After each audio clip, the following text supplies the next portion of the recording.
And as the world celebrates World International Education Day, a civil society organization, Regalo Hope Foundation, has urged stakeholders, including government, to engage in inclusive education for both special, poor, sick, and rich kids, irrespective of their social background, so as to strike a balance.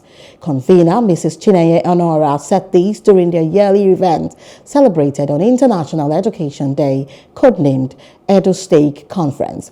Children drawn from various colleges were engaged in activities including quiz, spelling bees, drama and dance, among others. The children could not hide their excitement as they look forward to the next Edustake conference.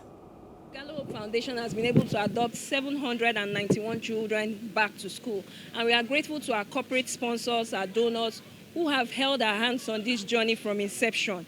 We would not have been able to do this if they didn't give us that support. So, and our impact spreads across 20 states in Nigeria, and we've been able to cover both the northern parts, the western parts, and the eastern parts, including Lagos. So, we are doing our bit. We source and recognize disadvantaged children in communities, especially within Igondo.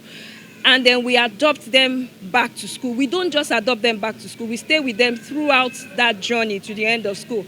And like I said, this can only be made possible, or this has been made possible with the support of corporate partnerships and individual donors. We've had people, even in our center, in our resource and learning center, people with autism, people with special needs, learn together with gifted children in the same classroom. So the message is inclusion is possible. And like the team says, we are here to unite for inclusive education. They thought I was getting preferential treatment.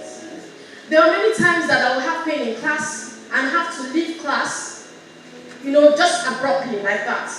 But they thought that she's not coming to class, she's not being flushed. When they say everybody kneel down, she's not kneeling down. They'll say to me, stand up.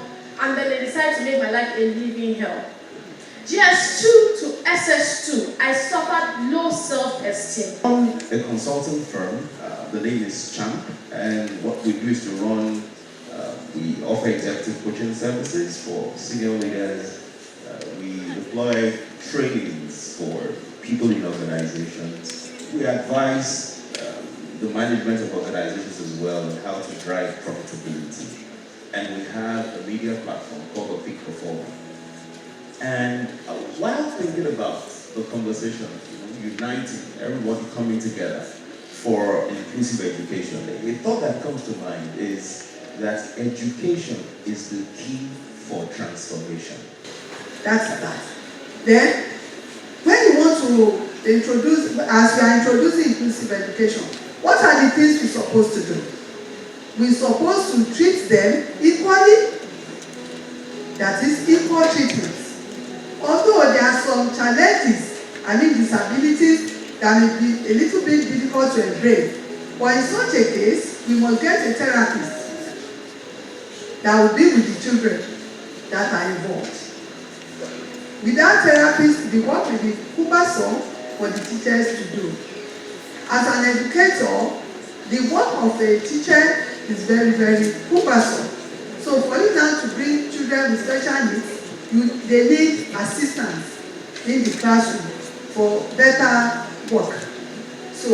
Thank you very much, Regalo Foundation, for this. It's timely. It's something we need to understand. See, let's put it this way for our students. And there's a spectrum. Let's say we have a tree.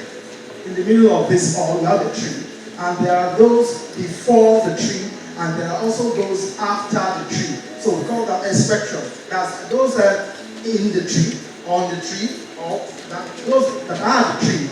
They are, let's say, in a word, the regular people. I don't use the word normal because there's nobody that's actually normal if you dig deep.